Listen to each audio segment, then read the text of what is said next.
Doar cu un flyer într-o școală din când în când nu consumați droguri? Să fim serioși. Nu e Noi suficient. discutăm, nu, că nici măcar nu e suficient. E o pierdere de timp, dacă mă întrebați pe mine. Au arătat toate centrele că sunt vai de mama lor, că n-au resursă umană, n-au logistică și nu au specialiști.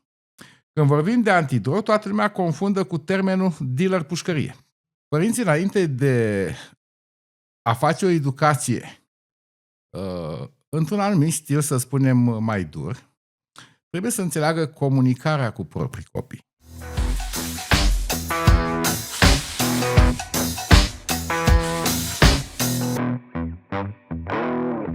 Bună ziua sau bună seara celor care sunt astăzi pe canalul nostru de YouTube. De astăzi demarăm un proiect interesant intitulat SOS Antidrog și pentru că vrem să începem lucrurile cum trebuie, îl avem invitat alături de noi pe domnul Lazar Gigel, președintele Federației Neguvernamentale Antidrog. Bună ziua și bine ați venit alături de noi. Bună ziua și bine v-am găsit și mulțumesc mult că v-ați implicat în acest proiect al Federației. Am dorit să începem cu trecutul. Nici cu prezentul, nici cu viitorul, ci cu trecutul, ca să fie mai altfel puțin decât de obicei. Spuneți-ne, vă rog, ce credeți dumneavoastră despre politicile antidrog, fiind cel mai în măsură să vorbească despre acest lucru, având în vedere că deja ați sărbat majoratul, adică aveți deja peste 18 ani, deci sunteți majori. La mulți ani. De fiecare dată când discutăm despre o problemă gravă într-o societate, într-o comunitate, trebuie să vedem motivele pentru care s-a ajuns acolo sau de unde a plecat pentru a putea soluționa acea problemă. În România și-au dat seama cei din clasa politică și specialiștii din guvern cam după 17 ani că avem o problemă cu drogurile. Și asta s-a întâmplat în urma cazului 2 Mai, pentru că dacă mass media n-ar fi insistat pe acel subiect, ar fi trecut ca de obicei și de data aceasta și nu s-ar fi întâmplat nimic. Realitatea este că noi am pornit ca stat undeva la 1,4% în 2006-2007 prevalența de-a lungul vieții și s-a ajuns cam la 16,9% pe segmentul de vârstă 14-35 de ani, după doar 17 ani.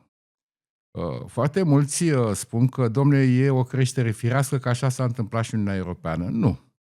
Asta este o falsă teorie pentru a se masca, de fapt, incompetența celor ce au gestionat acest segment atâția ani de zile. Noi am avut N intervenții prin care să explicăm decidenților care ar fi politicile corecte în raport de tineri, în raport de părinți care trebuie să înțeleagă simptomatologia. Să nu uităm că noi avem acum o generație de tineri cu părinți care au mers foarte mult pe afară după Revoluție. Lucrurile nu mai sunt din punct de vedere antropologic la fel cum erau înainte, acum sunt foarte multe lucruri schimbate. Și de asta spunem că istoria nu ne este favorabilă în materie de politicile antidrog, dar să sperăm că prezentul și viitorul vor aduce schimbări consistente și în același timp cerebrale și analitice. Să sperăm. Sperăm. Avem câteva întrebări pe care noi le-am pregătit, Magda și cu mine, pentru dumneavoastră astăzi și să sperăm că răspunsurile pe care ni le veți da îi vor face pe cei care ne urmăresc și ne vor urmări de acum încolo să fie interesați de tot ceea ce implică tot acest fenomen. O primă întrebare ar fi: care au fost de fapt motivele pentru care s-a ajuns la ce spuneați dumneavoastră și la un asemenea consum de droguri într-un interval de relativ de timp atât de scurt? Motivele sunt multiple. Dacă la început s-a pornit cu influența grupului, ulterior s-a pornit din curiozitate. În ultima perioadă s-a ajuns și din cauza bullying-ului ca mulți tineri să consume droguri, pentru că fricile, faptul că sunt speriați când merg în anumite locuri, faptul că sunt judecați, a dus ca ei să-și găsească sau să evadeze în acest spațiu al drogurilor și mai ales că evadează în zona asta de psihoactive, în zona de droguri sintetice, pentru că, din păcate, marihuana, într-o formă sau alta, este ultima problemă pe care ar avea un stat. Acum problema majoră în toată Europa o reprezintă strict drogurile sintetice. Și marihuana este o problemă, pentru că, parafrazându-l pe regretatul academician Constantin Bălăceanu Stolnici, zicea că nici măcar iarba nu mai aici a fost odată. Și asta o spunea din motivul faptului că dacă pe vremea lui Bob Marley aveam un THC cam de 3-4, acum noi discutăm de THC de 8-9 ca substanță activă, mă refer în conținut. Ceea ce este destul de grav, pentru că dealerii, din dorința de a crește necesarul organismului tânărului, o stropește și cu cannabinoidi sintetici în condiții în care marihuana este un cannabinoid prin excelență natural. Dar astea sunt vremurile și de asta trebuie făcută partea de prevenire universală, prevenire targetată, respectiv alternative la consumul de droguri. Și bineînțeles, ceea ce este foarte, foarte important, părinții să înțeleagă că acest termen mie nu mi se poate întâmpla niciodată sau copilului meu să consume droguri, este deja un termen destul de învechit. Și n-ar mai trebui să existe, de fapt. Pentru că am să explic de fapt ce înseamnă raportat la cifră matematică acest 16,9%. Undeva la 1.200.000 de persoane consumatoare de droguri, ocazional, bineînțeles, cu vârstele cuprinse între 14 și respectiv 35 de ani. Pericolul este destul de ridicat și fără să sperii pe nimeni, trebuie să învățăm să vorbim tinerilor despre droguri ca părinți, trebuie să ajungem la rădăcina judecăților și prejudecăților lor, să înțelegem care sunt temerile, fricile lor în evoluția lor, trebuie să învățăm simptomatologia tânărului consumator de droguri pentru a putea ca părinte să intervenim și să învățăm în același timp ca părinți cum să ne comportăm cu ei dacă consumă droguri. Nu la mod violent, nu la un mod injurios și așa mai departe. Dar astea o să le discutăm mai departe. Că tot ați vorbit de părinți, chiar voiam să vă întreb ce anume împiedică pe părinți să vorbească cu propriii lor copii. Pentru că au așa o teamă de a discuta acest subiect, de a aborda acest subiect. Poate unii dintre ei chiar văd anumite semne, poate s-au interesat și văd semnele respective, dar poate nu îndrăznesc să vorbească cu copiii lor. Ce le-ați recomanda să facă? Văd foarte mulți care spun că școala nu este locul unde trebuie, de exemplu, ca elevul să se simtă relaxat. Și pe fond au dreptate oamenii. Dar școala, totuși, trebuie să fie locul unde tânărul vine cu drag și nu vine într-un sistem cazon, într-un sistem rigid, pentru că nu asta înseamnă educație, aici este doar predarea materiei. Iar școala are și compoziția sau componenta de educație, nu doar partea de a preda. Aici ar să fac legătura acum cu părinții. Părinții, înainte de a face o educație într-un anumit stil, să spunem, mai dur, trebuie să înțeleagă comunicarea cu proprii copii. Că este esențială, pentru că doar așa vor înțelege și unde merg copiilor, și cu ce anturaj își petrece timpul. Prin dialogul deschis, mai ales cu cei peste 14-15 ani, pot să-și facă prieteni și pot avea într-adevăr un întreg dialog care să-i construiască ca oameni în viitor cu, năzuințe, cu speranțe, cu gândiri avangardiste și așa mai departe. Da. Pentru că cunosc mulți părinți care pur și simplu de la înjurii, bătăi, dat afară, eu te-am făcut, eu te omor, nu prea au parte de altceva. Și atunci tinerii își regăsesc, cum să zic eu, consilieri în alții și aia nu sunt tocmai ceea ce le trebuie lor în acel moment. Da. Părinții mai au o problemă. Sistemul de antidrog nu a gândit de la început ceea ce înseamnă partea de pregătirea părinților, că vorbim prin federațiile părinților, că vorbim prin asociațiile de liceu, prin profesorii cu activități educative și așa mai departe. Și de ce spun lucrul ăsta? Noi trebuie să le explicăm părinților noțiuni pe care ei n-au de unde să le ia. Majoritatea au copiat ceea ce a făcut CIADO sau Federația de-a lungul timpului, în speță domnul academician Bălăceanu Stelnici, ca și materiale de presă. Ne-am fi dorit să fi înțeles exact ce a făcut domnul academician și să fi înțeles care este abordarea noastră în raport de părinți și de tineri. Pentru că de asta avem atâtea proiecte care deja ajung la 17-18 ani de existență cu un impact foarte mare și cu o participare numeroasă. Nu putem doar să stăm pe la televizor ca specialiști și să spunem trebuie făcut. Nu putem să stăm să dăm doar sfaturi dintr-un fotoliu confortabil. Trebuie să fii jos în teren. Antidrogul se face face-to-face sau, dacă vreți, se face 99% offline. Pentru că una este să am o masă de tineri care pot deveni vectori în unitățile de învățământ sau în facultățile în care ei funcționează, ca și studenți sau elevi, și alta este să facem un online. Și de ce spun că nu are impact online? Pentru că noi am făcut lucrul ăsta în pandemie. Și credeți-mă că am constatat că nu are niciun impact real. De asta am spus că este foarte important să avem alternative la consum vii, atractive, care să aibă cultură, care să conțină sport, care să conțină dezbateri pe teme, mese rotunde, dar nu într-un mod formal. Cât mai personalizat. Cât mai personalizat și în același timp cu o dimensiune permanentizată. Iar când facem lucrurile astea, să ne gândim că trebuie un sistem integrat. Nu facem o acțiune și am plecat. Trebuie continuat. Facem un sistem integrat care să treacă prin toate cele 3-4 etape de prevenire în formele sale diversificate. Nu avem cum să rezolvăm problema sub aspectul reducerii cererii. Și atunci eu întreb, dacă nu reducem cererea, vom reduce vreodată oferta de droguri? Cu certitudine nu, pentru că atâta timp cât avem clienți, piața se dezvoltă și oferă, pentru că de acolo ies bani. Da, clar. Corect. Și trebuie să înțelegem că drogurile este o sursă foarte facilă de a câștiga bani, o investiție foarte mică și venituri foarte mari. Da, așa este. De aici se joacă, de fapt. Da. Dar, bineînțeles că sunt și niște complicități pe care le vedem vădite și în filme și în alte chestii, care n-ai ce să faci, mai pătrunde și marfa pe piață. Care ar fi instituțiile responsabile, să zicem, cu implementarea politicilor antidrog? Aici,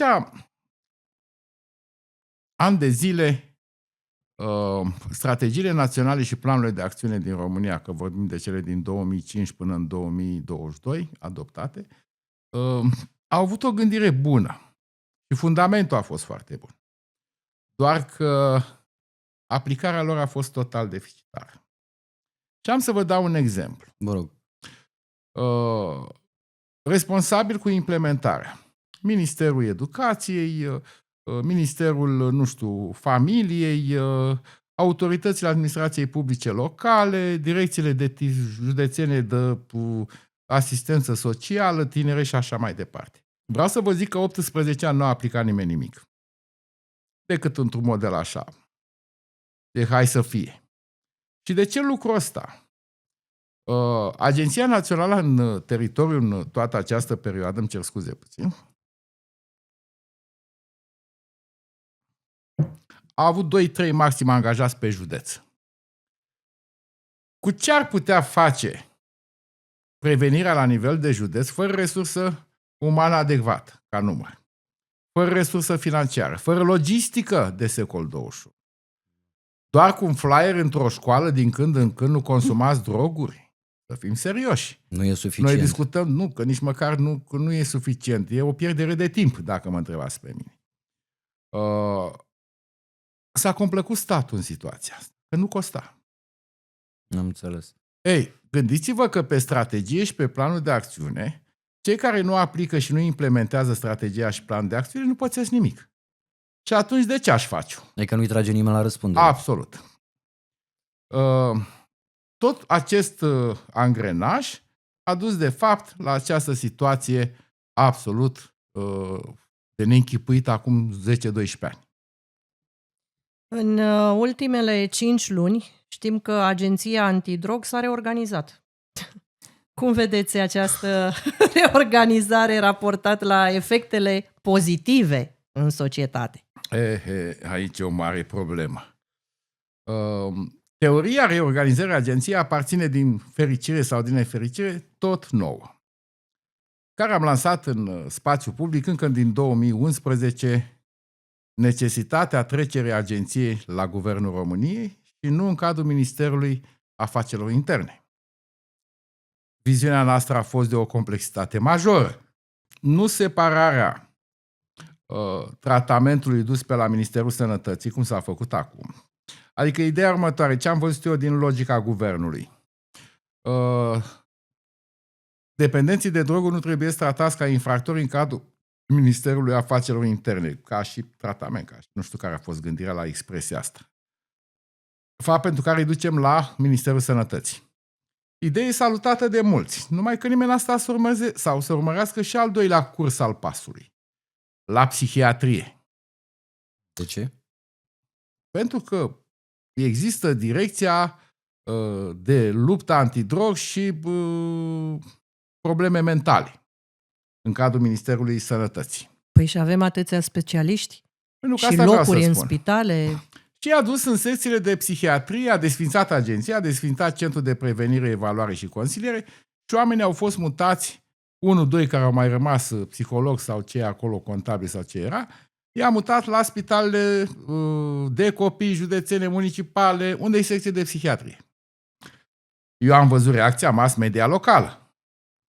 Mass media centrală nu are timp să se ocupe în amănunt de asta pentru că are un flux de știri foarte mare. Dar mass media locală a reacționat.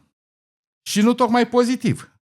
Au arătat toate centrele că sunt vai de mama lor, că n-au resursă umană, n-au logistică și nu au specialiști. Și atunci mă întreb care a fost logica. Deci am desființat agenția, am reînființat o agenție, am făcut niște funcții guvernamentale, dar nimic concret. Și nimic concret. Adică, la ora asta, de fapt, care e strategia, care e planul de acțiune, cine le aplică? Păi nu că primările. Păi asta a fost și până acum și nu s-a întâmplat nimic. Primările în continuare o să spună nu e treaba noastră. De asta spun că au luat logica noastră, dar n-au continuat conceptul nostru, pentru că noi am mers pe ideea de centre distincte de câte 10-12 angajați pe specialități în fiecare județ, 8 centre regionale de tratament pe sistem integrat, pentru că ilustrii noștri guvernanți nu s-au gândit că mai avem și recăderea celor care fac tratament. Exact, voiam să vă întreb și ce și facem despre cu asta. ei? Da. Apare și problema asta. Da, Sigur. clar. Noi ne-am gândit doar că luăm niște consumatori, îi băgăm acolo, hai, gata, ne-am făcut treabă. Bun, a fost o temă politică, am înțeles. Se și dovedește de ce n s-au primit voturile pe tema asta politică de la 2 milioane de părinți, pentru că nimeni n-a înțeles de fapt care e ideea. Păi spunea cineva că se poate face lucrul ăsta fără niciun ban. Toată lumea spune că se poate face fără bani. De-aia suntem unde suntem. Da, aici Magda a avut dreptate și tocmai asta vreau să vă rog dacă putem comenta într-un fel la actuala conducere a Agenției Naționale Antidrog. Citez, spune așa, prevenirea se face fără resurse financiare. Se poate Sau face se poate face. fără resurse Acum financiare. ce se întâmplă? Având Nu în știu. vedere că eu nu-i cunosc, necunoscându-i din sistemul antidrog de 18 ani, pot vorbi de, știu eu, Aliat, Aras, chiar de domnul Țone, de domnul Zaha, de domnul Hriscu, oameni care, cum să zic eu, nu neapărat ne iubim noi între noi așa foarte mult, dar cel puțin sunt oameni care și-au pus amprenta. Da. Când cunosc niște oameni, pot să am o părere pozitivă sau negativă, nu întotdeauna și obiectivă, pentru că așa suntem noi construiți oameni. Dar măcar știi despre ei. Nu să mă întrebați despre o agenție despre care habar n-am cine sunt acei oameni, decât că sunt niște politicieni. Așa că n-am să comentez declarațiile distinsului domn de care spuneți dumneavoastră acolo, că nu-l cunosc, n-am auzit în viața mea de el în ceea ce privește polițile antidrog. Am înțeles. Întrebare, curiozitate acum feminină, nu? Dumneavoastră ați putut 18 ani să implementați proiecte de mare anvergură și o să revenim la ele puțin mai târziu, fără suport financiar, absolut deloc, adică zero suport financiar? Da, pentru că noi ne-am autofinanțat toate proiectele. Toți oamenii care au venit în proiectele noastre au făcut donații, din care noi mai departe am făcut seminarii, conferințe și tot felul de lucruri pentru copii și așa. Adică un întreg angrenaj împreună cu foarte multe asociații în jurul nostru, fie că vorbim asociații culturale, de părinți, studențești și așa mai departe. Când vrei să faci lucrurile, adică noi am plecat la principiu că nu-ți creezi un ONG sau ceva să ceri bani de la stat. Tu ai un obiectiv sau ai o dorință să faci un bine. În momentul când ai făcut ONG-ul sau federația respectivă prin unirea mai multor asociații, trebuie să-ți asiguri și resursele financiare. La noi se muncește foarte mult. Și în bucătăria federației, și în cadrul proiectului Artă contra drog, și tinerii și propriile lor valori ca să asigurăm de peste tot resurse și să putem să facem toate aceste evenimente macro. Și atunci mă întreb de ce alții nu pot să facă lucrul ăsta. Și având nu e în treaba vedere noastră, și posibilitatea unor dacă ne întrebați resurse financiare relativ da. mari. Mi-ați ridicat la plasă, ca să zic așa, tocmai voiam să vă întreb despre Artă contra drog. Un proiect atât de frumos la care mărturisesc că am participat și noi de câteva ori și chiar eram uimiți și chiar vă felicitam și ne imaginam că există foarte, foarte mare desfășurare de forțe și o muncă Și incredibilă în spate. Am văzut că aveați și foarte, foarte mulți voluntari, oameni de bine care au sărit de fiecare dată și v-au ajutat, v-au fost alături. Spuneți-mi câte ceva despre efectele pozitive pe care le-a avut Artă contra drog în societate și, așa cum bine spuneați, și despre conferințele avute tinerii și propriile lor valori. Pentru că ați plecat peste tot prin țară, ați făcut o desfășurare de forțe impresionantă. Știți ce e fascinant? Că în momentul în care caută cineva pe Google Artă contra drog, cred că sunt niște mii de știri și evenimente care le-am făcut. Artă contra drog a jucat un rol esențial în politicile noastre. De ce spun lucrul ăsta? Este mijlocul prin care, prin anumiți artiști, noi adunăm lumea. La momentul când ai adunat lumea, este locul în care ai creat socializarea într-un cocktail. Corect. Și are și logică. Este locul unde arătăm în acea jumătate de oră de cocktail de socializare cât de bine te poți simți alături de familie, de prieteni, socializând, discutând teme diverse și cât de ușor te poți întâlni cu colegi, cu oameni din comunitate și așa mai departe. După care urmează filmul pe care noi îl pregătim la fiecare eveniment, indiferent că vorbim de Sala Palatului, de Polivalente sau de Palatul Național al Copiilor, în care arătăm efectele consumului de droguri, care sunt foarte dureroase. Da, e un punct foarte sensibil. Da. Vedem cum atât părinți cât și tineri, în cadrul unor momente din filmulețele noastre, lăcrimează. Da, așa este. Se regăsesc. Asta aduce și explică foarte mult că emoția poate crea o grijă în plus față de cel de lângă tine. O emoție bună. Încercăm ca prin proiectele noastre nu să facem doar un eveniment. Încercăm să facem o complexitate de număr de evenimente în cadrul aceluiași proiect. După momentul cu filmele, bineînțeles, încercăm de fiecare dată să avem un moment de excepție, fie că vorbim de teatru, fie că vorbim de spectacole de diferită natură. Arta e diversă. Da. Iar la final, avem impresii și testimoniale cu oameni. Și stăm și discutăm și faptul că ei văd, mai ales cei care participă prima dată, văd cum poate arăta un complex de evenimente într-unul singur, sunt fascinați. Și de fiecare dată întreabă fie cum putem ajuta, fie cum putem transmite mai departe mesajul dumneavoastră, dați-ne și nouă filmulețul ca să-l dăm mai departe și așa mai departe. De fapt, asta creăm în comunitate. Creăm acea legătură dintre oameni. Din păcate o facem doar o dată pe an într-o localitate, pentru că noi mergem în medie în 30-35 de județe într-un an. Nu e ușor să faci de mai multe ori. Și așa, o singură dată și e foarte dificil. Din păcate, la fel, noi nu avem ONG-uri antidrog în România. În România și mai ales în județe, pentru că principala preocupare a strategiei europene, mi-aduc aminte cealaltă veche, a fost consolidarea rolului societății civile. Guvernul României a avut grijă cum să distrugă societatea civilă și să consolideze rolul statului. Din și am păcate. văzut ce s-a întâmplat. De-aia spun, adică sunt câteva lucruri de genul ăsta, ca proiecte și programe, care pot fi foarte bine implementate și de autorități, dar toate costă. Iar autoritățile preferă să cheltuiască banii pe orice altceva, nu pentru Decât ceea ce e tineri și esențial. pentru proiectele lor interne, pentru că nu trebuie să vină federația sau nu știu, orice altă organizație ca tu să-ți faci treaba acolo. Colegii mei poate să-ți acorde consiliere, să te consulți cu ei, să vezi cum ar trebui organizat, ce ar trebui făcut, cum ar trebui făcut și atunci lucrurile sunt perfect. Dar dacă tu ești ostil, în sensul în care nu e treaba mea, nu mă interesează să facă guvernul sau internele. Pentru că, vedeți, mai este o problemă în România. Când vorbim de antidrog, toată lumea confundă cu termenul dealer-pușcărie. Neînțelegând că antidrog este de o diversitate complexă. Așa e și. Ăla e combaterea traficului de droguri. Aici discutăm despre prevenire, evaluarea sistemului, consilierea celor care au probleme ca urmare a consumului și, bineînțeles, tratarea celor care au ajuns dependenți. Da. Dar e foarte greu să mai explic lucrurile astea. După 18 ani le-am tot explicat. Am văzut și ultimul haos creat cu reorganizarea asta, încât deja ne detașăm total de orice dialog cu instituțiile statului și preferăm să ne facem activitatea noastră în beneficiul oamenilor.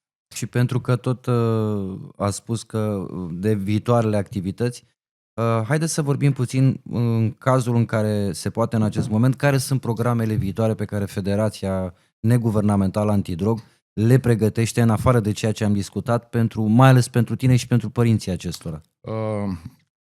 În zona Piața Muncii se va redeschide acea grădină culturală, va funcționa toată vara. E o grădină în care vom dezvolta foarte multe ateliere pentru elevi și pentru studenți, dar în același timp și un punct, ca să zic așa, de informare a părinților în ceea ce înseamnă exact ce spuneam mai devreme, simptomatologie, comportament și în același timp dialog. După aceea, artă contra drog, inevitabil va continua tot anul acesta și în ceea ce privește partea de tineri, vom avea foarte multe întâlniri cu ei în spații libere. Neconvenționale. Absolut. Adică nu dorim, știți, noi mergem și pe principiu că tinerii după 6-7 ore de program sunt deja plictisiți și de ziduri, și de colegul din spate, și de orice. Corect. Să te mai duci și tu să faci campania antidrog cu ei, deja este tot prea în mult. școală, tot în liceu. De asta noi tot, suntem adepții scoaterii tinerilor din școală. Nu e o procedură ușoară, pentru că conducerea și asumă o răspundere că ei sunt minori. Sigur. Clar. Și trebuie să ne conjugăm toate eforturile ca să avem și transport sigur, să avem și aia, să avem și aia. Adică nu e deloc ușor, dar încercăm și le facem întotdeauna cu succes. Și nu în ultimul rând, noi avem și foarte multe proiecte sociale pentru persoanele defavorizate. Și mulțumesc colegilor mei pentru că se implică și pentru că întotdeauna reușim să fim alături, exact ce spunea și doamna director la Palatul Copiilor. Da. La tot felul de cazuri sociale ne implicăm de fiecare dată și susținem alături de instituțiile culturale și așa mai departe acest concept. Și asta e foarte important. Pentru că tot ați pomenit mai devreme evenimentul la care ați participat alături de doamna director de la Palatul Național al Copiilor, aș vrea să vă întreb ce este noul centru pe care l-ați și anunțat cu această ocazie că l-ați deschis. Este un centru în care pregătim foarte mulți voluntari. Un centru în care ne dorim ca acești voluntari să devină mai departe formatori a celor din licee și din universități, prin care ei să-și organizeze de fapt de acum propriile activități de prevenire și informare. Pe baza informației și ajutorului pe care îl acordați. Ajutorului pe care noi îl acordăm. Și eu sunt convins că acest lucru, ca centru de excelență, va funcționa și va avea un impact. Felicitări oricum pentru acest centru. Ca și concluzie, pentru că ne apropiem cu pași repezi de final, dar consider că a fost o discuție interesantă pentru toți auditorii noștri. Eu consider că dumneavoastră faceți un lucru extraordinar. De ce? pentru că vă duceți la cauză.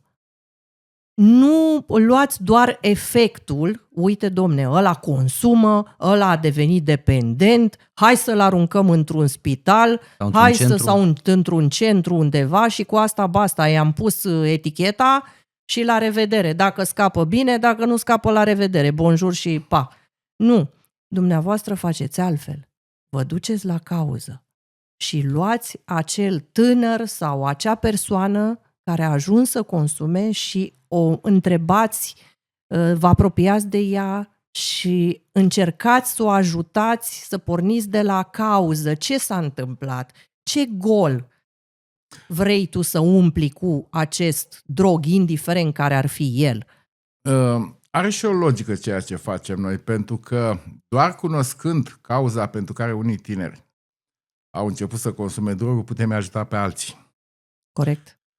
Mai este un aspect care mi se reproșează mie de multe ori, că nu sunt de acord să invităm foști consumatori pe care foarte mulți îi consideră ca fiind cele mai bune exemple. Ei nu vor să înțeleagă un lucru. Și am spus în timpul acestui podcast că există recăderea. A lua un fost consumator dependent, să-l aduci în fața publicului, ne asumăm un risc pentru că acel om își poate readuce aminte, își poate readuce tot felul de lucruri aminte, nu numai partea că s-a vindecat, ci și motivul pentru care s-a apucat. Da. Și atunci putem fi compliși la o recădere și asta nu-mi doresc să întâmple. Și atunci preferăm să folosim filmele noastre directe și atunci este mult mai ok. Și da, ne interesează să ajungem la rădăcina judecăților și prejudecăților tinerilor pentru a înțelege de ce se apucă de droguri. Și am să transmit celor care ne urmăresc și mesajul nostru de atâția ani de zile pe care îl promovăm. Drogurile nu sunt periculoase pentru că sunt ilegale. Drogurile sunt ilegale pentru că sunt periculoase.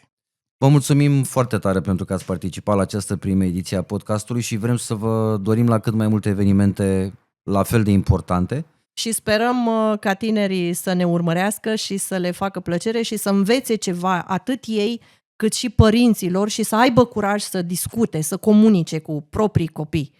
Dragilor, dacă v-a plăcut ceea ce ați văzut și bineînțeles a devenit și interesant pentru voi, n-aveți altceva de făcut decât să dați subscribe jos sub filmulețul nostru și să ne vedem săptămâna viitoare cu alte subiecte la fel de interesante din aceea zonă și cu oameni care pot să vorbească deschis despre droguri, despre ceea ce înseamnă efectele acestora în societatea românească.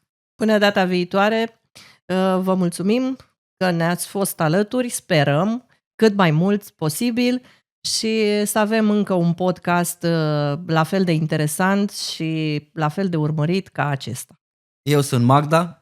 Eu sunt Ștefan. Glumim acum, dar important este că vrem să vă aducem de fiecare dată lucruri interesante.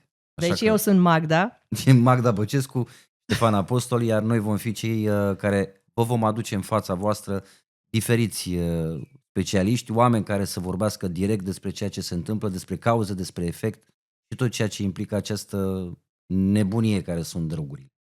Până data viitoare, ha, ha, ha, cu Magda și Ștefan.